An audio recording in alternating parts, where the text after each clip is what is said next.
Welcome to AKM kitchen అండి. ఈరోజు మీకు నేను కీరా పకోడీ చేయడం చూపిపోతానండి. మీకు నేను దీనికి కావాల్సిన పదార్థాలు ఏంటో చూపిస్తాను.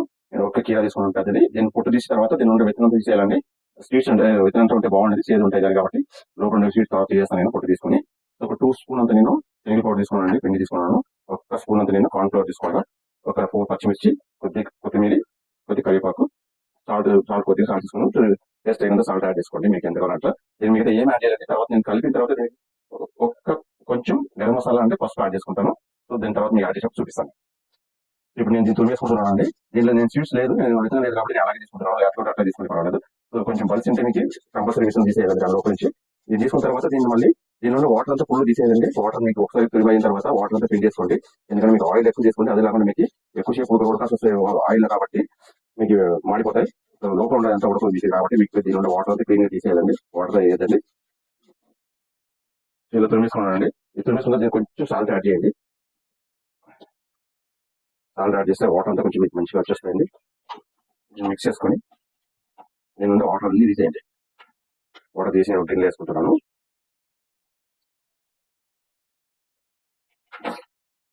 పచ్చిమిర్చి తరుకున్నానండి. నేను దీంట్లోనే అన్ని యాడ్ చేసుకుంటున్నాను. ఇది వాటర్ తీసి పెట్టుకుంటే ఇలా దీన్ని యాడ్ చేసుకుంటున్నాను. కార్న్ ఫ్లవర్ ప్లస్ దీనికి శనగ పౌడర్ అండి 2 స్పూన్ యాడ్ చేసుకుంటున్నాను. తగినంత సాల్ట్,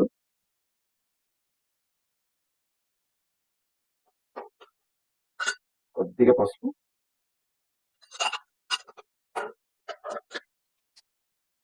గరం మసాలా, లైట్ గా ఇంగువ, కరివేపాకు,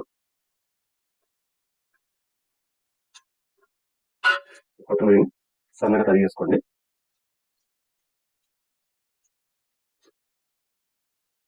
నేను వాటర్ అవసరం లేదండి, ఆల్రెడీ మనం కీరాలైన వాటర్ ఉంటుంది కాబట్టి నేను వాటర్ అవసరం లేదు. మీకు ఎక్కువ ఏం యాడ్ చేయాల్సిన అవసరం లేదు. సింపుల్ అండి, సింపుల్ గా చేసుకోవచ్చు, ఇమీడియట్ గా చేసుకోవచ్చు. వేరే ఎక్కువ ఐటమ్స్ ఏం అవసరం లేదు కాబట్టి టేస్ట్ కూడా కీరా చాలా బాగుంటుందండి. మనం ఎప్పుడు అలాగే కట్ చేస్తే సాలడ్ టైప్ తింటున్నాం కాబట్టి కీరా ఇలా కూడా చేసుకోవచ్చు. ఇది అయిందండి. ఇప్పుడు నేను పక్కన పెట్టుకుంటాను. ఇప్పుడు నేను కడాయి పెట్టి ఆయిల్ పోసుకొని వేడి చేసుకుంటానండి. నేను చూపిస్తాను మీకు. ఆయిల్ వేడి అయిందండి. ఇప్పుడు ఆయిల్ వేడైనా మీకు చిన్న చిన్న ముక్కలు వేసుకోండి ఇట్లా.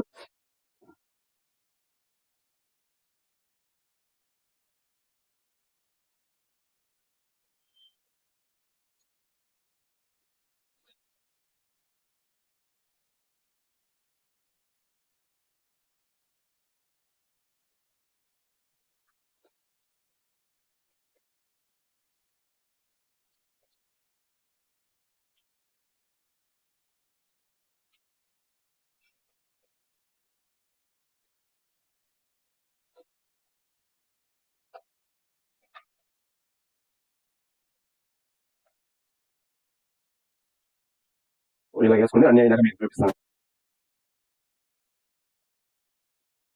వేడి వేడి కీరా పకోడీ రెడీ అయిపోయిందండి. చాలా క్రిస్పీ, చాలా మంచి టేస్ట్ గా ఉంటుంది. మీరు ఇలాగే ట్రై చేసి ఎలా ఉందని కమెంట్ చేయండి. మా ఛానల్ సబ్స్క్రైబ్ చేయండి, లైక్ చేయండి, షేర్ చేయండి. By by.